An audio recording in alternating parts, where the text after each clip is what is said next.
वाढली. तर आपण पर्सेंटेज बघितलं तर 2009 ते 14 मध्ये वाढलेली टक्केवारी ही 9 पॉइंट काहीतरी वर आहे आणि 19 ते 24 वाढलेली टक्केवारी त्यापेक्षा कमी आहे पर्सेंटेज वाईज. मला आपण सांगा की ही 23,000 कशी वाढली होती मतं, याचा सुद्धा आम्ही सखोल जाऊन अभ्यास केला. आता मी ह्या दुबार मतांवर बोलतो. 4,528 जी दुबार मत आहेत. आता तुम्हाला उदाहरण देतो. हे जस्ट एक उदाहरण आहे, असे बरेच असतील. इंद्रजित पंजाबराव चव्हाण, बूथ नंबर 110, अनुक्रमांक 1124, कराड दक्षिण विधानसभा मतदारसंघात एक मत. दुसरं मत सांग, मलकापूर मधलं मत, अनुक्रमांक 314, हे मलकापूर मधलं. तिसरं मत कुंभारगाव, बूथ नंबर 353, अनुक्रमांक 467. बरोबर. आता मला एकच प्रश्न असा माझ्या मनामध्ये निर्माण होतो की पृथ्वीराज चव्हाण साहेब ज्या वेळेला उभे राहिले विधानसभेला, त्यावेळेला त्यांनी BLO ला बोलवलं असावं कदाचित, आणि स्वतःच भाभींचं आणि चिरंजीवाचं मत कमी केलं. पाटण मतदारसंघातून एकच मत राहिलं त्यांचं फक्त कराड दक्षिण विधानसभा मतदारसंघात. मग आता इंद्रजित चव्हाणांचं BLO ने ऐकलं नाही, हे म्हणजे असं सामान्य माणसाला तर पटण्याजोगी हा विषय नाही. बरेच लोक तुमच्या बऱ्याच गोष्टी ऐकत होते, BLO ऐकत नव्हतं तुमचं.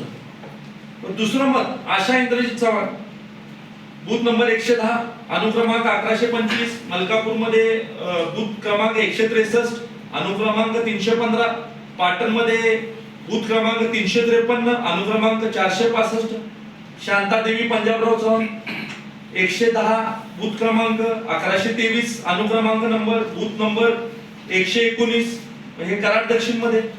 मग ह्या शांतादेवी पंजाबरावजी चव्हाण यांची तर 4 मत आहेत. चार ठिकाणी मत.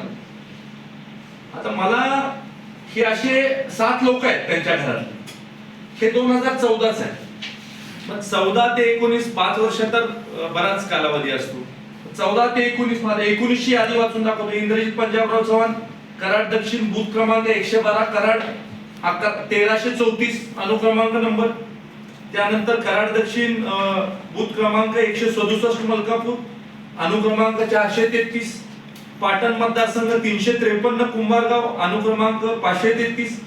7 लोकांचे मत. आणि परत शांतादेवी पंजाबराव चव्हाण ताईंचं 4 वेळेला मत, 4 टाइम्स, हे 2019. पण हे पत्रकार परिषद संपल्या पत्रकार बांधवांना माझी विनंती आहे की तुम्ही प्रांत ऑफिस मधनं व्हेरीफाय करा. हे मी म्हणतो म्हणून बिलकुल तुम्ही सत्यता याची मानू नका. व्हेरीफाय करा प्रांत ऑफिस मधनं. आता 2024 ची निवडणूक, परत इंद्रजित पंजाबराव चव्हाण यांची 3 मत आहे. आता मला आपण सांगा की तुम्ही एक जबाबदार व्यक्ती आहात, किंवा तुम्ही माजी मुख्यमंत्र्यांच्या घरातले आहात, किंवा माजी मुख्यमंत्री तुमच्या घरातच राहत होते इतके दिवस इथं मलकापूरमध्ये, तरी तुम्हाला मत कमी होईना. आणि आता तुम्ही म्हणताय की आम्ही मतं कमी केली, आणि आता त्यांचं जे आर्ग्युमेंट आहे की आमचं 3 ठिकाणी मतदान होतं पण आम्ही 1 ठिकाणीच मतदान केलं. पृथ्वीराज चव्हाणांचा जो सहाय्य सचिव आहे, जो होते म्हणजे आता तर सत्तेत नाही ते, पण पूर्वी जे होते गजानन आवळकर, त्यांनी 2दा मतदान केलं. भांडण झालं वाठारला की मतदान करू नका, तुम्हाला अधिकार नाही. तुम्ही 2दा मतदान केलं.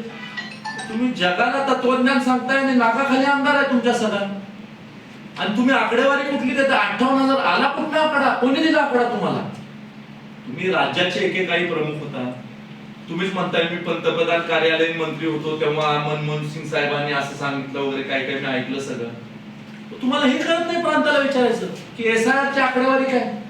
पण ही ऑफिशियल डॉक्युमेंट आहे, हे ऍक्सेसिबल टू पब्लिक आहे, कोणी ऍक्सेस करू शकतं याला.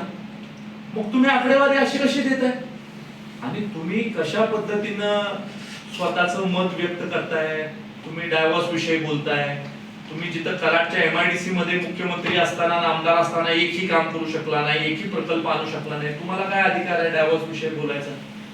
तुम्ही भारतीय जनता पार्टीचे दिवंगत नेते आदरणीय गोपीनाथरावजी मुंडे साहेबांच्या बद्दल बोलताय. खरं तर राजकारणामध्ये काही मर्यादा असते, जी व्यक्ती आपल्यामध्ये नाही. त्यांच्याविषयी तुम्ही अशा पद्धतीची कॉमेंट करणं योग्य आहे का?